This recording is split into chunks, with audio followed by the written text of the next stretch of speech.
ونتوكل عليه ونعوذ بالله من شرور أنفسنا ومن سيئات أعمالنا من يهده الله فلا مضل له ومن يضلل فلا هادي له أي فلن تجد له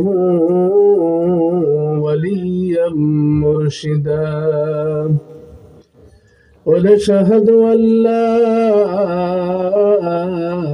إله إلا الله وحده لا شريك له ونشهد أن سيدنا وسندنا وحبيبنا وطبيبنا ومولانا محمدا عبده ورسوله أما بعد فأعوذ بالله من الشيطان الرجيم بسم الله الرحمن الرحيم لها 7 أبواب لكل باب منهم جزء مقسوم وقال تعالى إن الله وملائكته يصلون على النبي يا أيها الذين آمنوا صلوا عليه وسلموا تسليما اللهم صل على محمد وعلى آل محمد كما صليت على إبراهيم وعلى آل إبراهيم إنك حميد مجيد اللهم بارك على محمد وعلى آل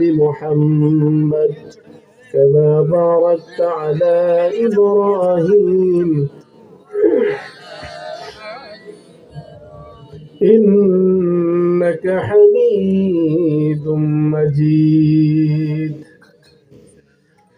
আলহামদুলিল্লাহ সুম্মা আলহামদুলিল্লাহ বক্সবাজার হাজী আব্দুর রব দারুল উলুম নুরানী হাফিজিয়া মাদ্রাসার উদ্যোগে আয়োজিত বার্ষিক তাফসীরুল কোরআন মাহফিলের সম্মানিত সভাপতি হযরত মাওলানা গোলামুর রহমান সাহেব, আজকের মাহফিলে আমন্ত্রিত সম্মানিত উলামায়ে কেরাম, আজকের মাহফিলে আগত স্বাগত সম্মানিত অতিথিমণ্ডলী, আমার সামনে উপবিষ্ট কোরআন প্রেমিক, দিন প্রেমিক, ইসলাম প্রেমিক মুসল্লিয়ানে কেরাম, আমরা আলোচনার শুরুতে সকলের প্রতি আবারও সালাম এবং মোবারকবাদ জ্ঞাপন করছি। আসসালামু আলাইকুম ওয়া রাহমাতুল্লাহি ওয়া বারাকাতুহু।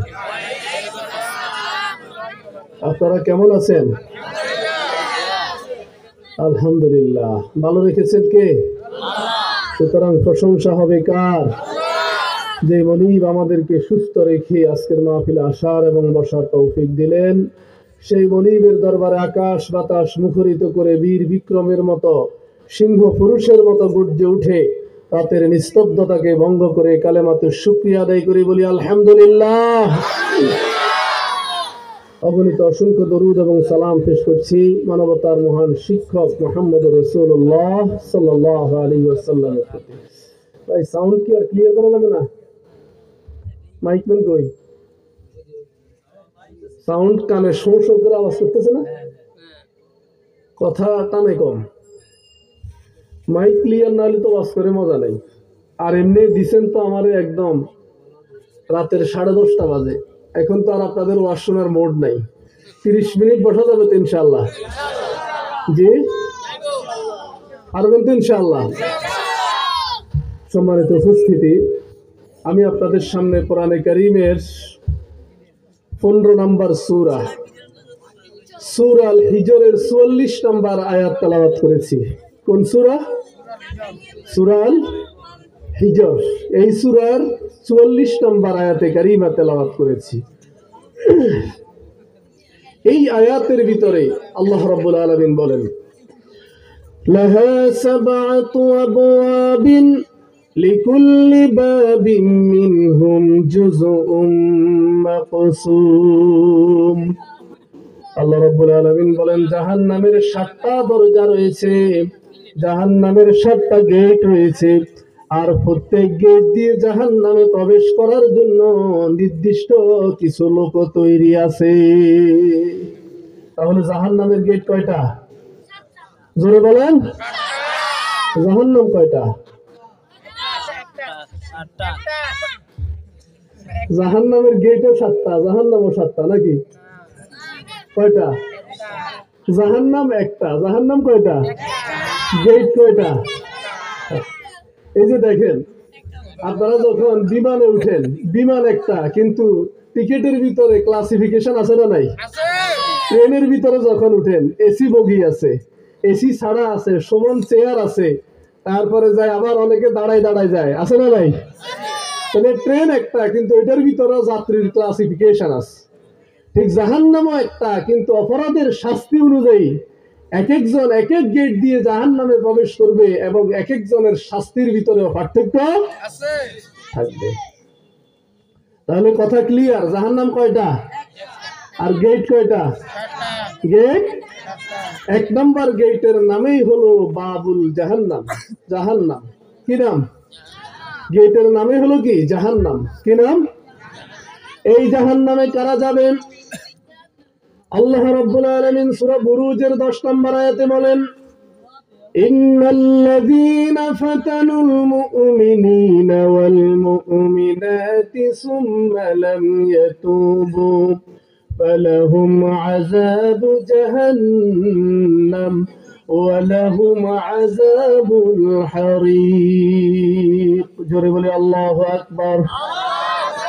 আল্লাহ রাব্বুল আলামিন বলেন, জাহান্নামে যাবে তারা যারা নিরপরাধ মানুষের উপরে, মুমিন মুমিনাতের উপরে, নিরপরাধ নরনারীর উপরে যারা জুলুম করেছিল, জুলুম করতে করতে তারা এমন সীমা লঙ্ঘন করেছিল, তারা আর তওবা করে নাই, বরং তারা দিন দিন বাড়াবাড়ি শুরু করলো, ঔদ্ধত্যপূর্ণ আচরণ শুরু করলো। সুম্মা লাম ইয়াতুবু, এইভাবে জুলুম করতে করতে যখন তারা মৃত্যুবরণ করে, আল্লাহ রাব্বুল আলামিন বলেন তাদের জন্য জাহান্নাম তৈরি আছে। তাহলে যারা মানুষের উপরে জুলুম করে, অত্যাচার করে, নিরপরাধ মানুষকে আয়না করে বন্দী রাখে, নিরপরাধ মানুষকে ফাঁসি দেয়, নিরপরাধ মানুষকে ঘর বাড়ি ছাড়া করে, ব্যবসা বাণিজ্য ছাড়া করে, দেশ ছাড়া করে, তাদের জায়গা হবে কোথায়? কোথায় হবে? তাহলে মানুষের উপরে জুলুম করা যাবে? যাবে? জুলুমের পরিণতি ভালো না খারাপ? আল্লাহর নবী বলেন, ইত্তাকি দাওয়াতাল মাজলুম فإن ليس بينها وبين الله حجاب। আল্লাহর নবী বলেন, তোমরা মজলুমের বদদুয়া থেকে বেঁচে থাকো, কারণ মজলুমের মধ্যে আর আল্লাহর মধ্যে কোনো পর্দা থাকে না। কি থাকে না? 3 ব্যক্তির দোয়া, বদদুয়া ডাইরেক্ট কবুল। তার মধ্যে এক প্রকার হলো দাওয়াতুল মাজলুম, মজলুমের বদদুয়া। যারা জালেম, তাদের পরিণতি কি যুগে যুগে কোরআনে কারীমের ভিতরে বর্ণিত হয়েছে, এবং আমরা নিজের চোখেও দেখতে পেয়েছি, ঠিক কিনা? জুলুমের পরিণতি কিরকম হয়েছে? দুপুর বেলা খাবে, রান্না করা ভাত পর্যন্ত খেতে, তার খাওয়া কে খায়? তার বিছানায় কে ঘুমায়? কারুন মানুষের উপরে জুলুম করেছিল, ফেরাউন মানুষের উপরে জুলুম করেছিল, নমরুদ মানুষের উপরে জুলুম করেছিল, হামান মানুষের উপরে জুলুম করেছিল। তাদের পরিণতি ভালো হয়েছে না খারাপ হয়েছে? আল্লাহ রাব্বুল আলামিন বলেন ওয়া কারুন ওয়া ফিরআউন ওয়া হামান ولقد جاءهم موسى بالبينات فاستكبروا في الأرض وما كانوا سابقين جرب الله أكبر আল্লাহ রাব্বুল আলামিন সূরা আনকাবুতের 39 নম্বর আয়াতে বলেন পৃথিবীতে টপ টেরর তিনজন জালিম ছিল। এক নাম্বার হলো কারুন, দুই নাম্বার হলো কারুন ওয়া ফিরআউন, তিন নাম্বার হলো হামান। আল্লাহ তিনজনের কথা একই আয়াতের ভিতরে বললেন। তাদের কাছে আল্লাহর নবী মুসা আলাইহিস সালাম তাদের কাছে দ্বীনের দাওয়াত নিয়ে এসেছিল, ওহী নিয়ে এসেছিল, কিতাব নিয়ে এসেছিল, কিন্তু তারা মুসা আলাইহিস সালামের দাওয়াত গ্রহণ করে নাই, বরং মুসারে জঙ্গি বলেছিল। কি বলছে? তার দেশে আর কোনো সমস্যা নাই, মিশরের একমাত্র সমস্যা হলো মোল্লা মুসা। কে? এই জন্য কি করা লাগবে? মুসারে খতম করা লাগবে, মুসারে মারা লাগবে, মুসাকে হত্যা করা লাগবে। এই জন্য ফেরাউন এবং তার বাহিনী মুসা আলাইহিস সালামকে হত্যা করার জন্য দৌড়িয়ে নিয়ে যাচ্ছিল লোহিত দরিয়ার দিকে। ওর দিকে সামনে দরিয়া, পিছনে ফেরাউনের বাহিনী। আল্লাহ রাব্বুল আলামিন মুসা আলাইহিস সালামের জন্য এবং তার অনুসারীদের জন্য দরিয়ার উপরে 12টা রাস্তা তৈরি করে দিলেন। মুসা আলাইহিস সালাম এবং তার অনুসারীরা নিরাপদে নদী পার হয়ে গেল, আর ফেরাউন এবং তার বাহিনী নদীর মাঝখানে। কোথায়? নদীর মাঝখানে। আল্লাহ রাব্বুল আলামিন বলেন ফেরাউন জুলুম করার কারণে আল্লাহ রাব্বুল আলামিন ফেরাউনকে পাকড়াও করেছে, তার বাহিনীকে পাকড়াও করেছে।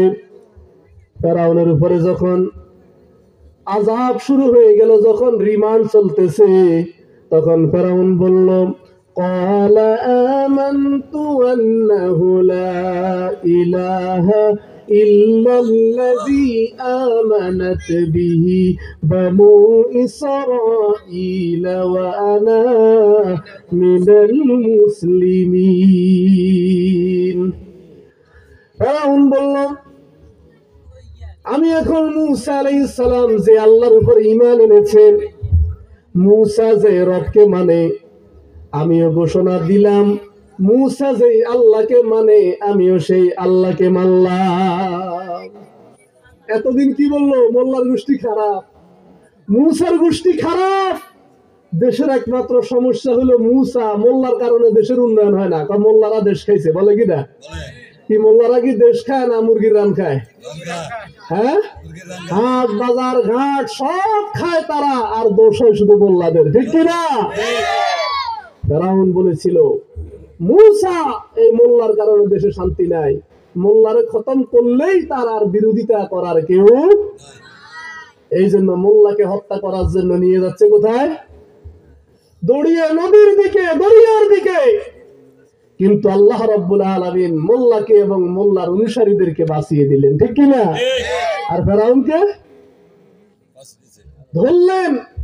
ফেরাউনের উপরে যখন আযাব শুরু হয়ে গেল, তখন সে কি বলল? قال آمنت أنه لا إله إلا الذي آمنت به بنو إسرائيل। এতদিন বলে মুসা খারাপ, মুসার অনুসারীরা খারাপ, আর যখন মালাকুল মউত এসে জান কবজ শুরু করে দিল, যখন রিমান্ড শুরু হয়ে গেল, পানির ভিতরে একবার ডুবে উপরের দিকে উঠে, তখন বলে মুসা ভালো, মুসার দল ভালো, এখন থেকে মুসা যে আল্লাহকে মানে, আমি ফেরাউনও সেই আল্লাহর উপর ঈমান আল্লাহ। ওয়ানা মিনাল মুসলিমিন, আমি এখন থেকে একদম ভালো হয়ে গেলাম, সারেন্ডারকারী হয়ে গেলাম, এখন থেকে ভালো হয়ে চলবো, আর খারাপ কাজ, আর আলেম ওলামার হাতে হ্যান্ডকাফ লাগাবো না, আর নিরপরাধ মানুষকে ফাঁসি দিব না, এখন থেকে ভালো হয়ে যাবো। কি ফালানোর সময় আযাব যখন আসে, আল্লাহর পাগড়া, আল্লাহর গজব যখন আসে, তখন তওবা করলে তওবা কি কবুল হয়? আল্লাহ রাব্বুল আলামিন বলেন ফেরাউন অনেক সময় দিয়েছিলাম, অনেক অবকাশ দিয়েছিলাম, এতদিন তুমি সোজা হও নাই, এখন তোমাকে আর সুযোগ দেয়া হবে না। আল-আন ওয়াকাদ আসাইতা ক্বাবলু ওয়া কুনতা মিনাল মুফসিদিন। জোরে বলো আল্লাহু আকবার। আল্লাহ বলে ফেরাউন এখনই তোমার ঈমান আনার সুযোগ হয়েছে, এখনই তোমার হুঁশ এসছে। এতদিন গণহত্যা চালাইছিলা, এখন বলতেছে আমি ভালো হয়ে গেছি, আমি আপনাদের আরো উন্নয়ন করতে চাই, আপনাদের আরো খেজমত করতে চাই, আমার আরেকবার সুযোগ দেন। আল্লাহ এখন একটু আগেও তো না ফরমানি করছিলি, ওয়াকাদ আসাইতা ক্বাবলু, একটু আগেও তো তুই সন্ত্রাসী ছিলি, তুই খুনি ছিলি, গণহত্যাকারী ছিলি। ওয়া কুনতা মিনাল মুফসিদিন। আল্লাহ বলো ফেরাউন আমি ঘোষণা দিলাম কিয়ামত পর্যন্ত তুই হলি টপ টেরর সন্ত্রাসী, তুই সন্ত্রাসী নাম্বার 1। পৃথিবীতে যত সন্ত্রাসী আসবে তুই সব সন্ত্রাসীর গডফাদার। এখন আর তো ঈমানের কোনো সুযোগ। আল-ইয়াওমা নুনাজ্জিকা বিবাদানিকা। ও ফেরাউন শুন, কিয়ামত পর্যন্ত আমি তোকে স্যাম্পল হিসেবে রেখে দিলাম। কিয়ামত পর্যন্ত যারাই ফেরাউন হতে চায় তারা যাতে তোর থেকে শিক্ষা গ্রহণ করে। কিন্তু যারা ফেরাউনের পরে ফেরাউন হতে চেয়েছে তারা কি ফেরাউন থেকে শিক্ষা নিয়েছে? বরং ঈমানদাররা শিক্ষা নিয়েছে, কিন্তু জালেমেরা কখনো শিক্ষা, জালেমেরা কখনো হেদায়েত পায় না। আল্লাহ জালেমদেরকে হেদায়েত দেয় না, আল্লাহ জালেমদেরকে পাগল করে।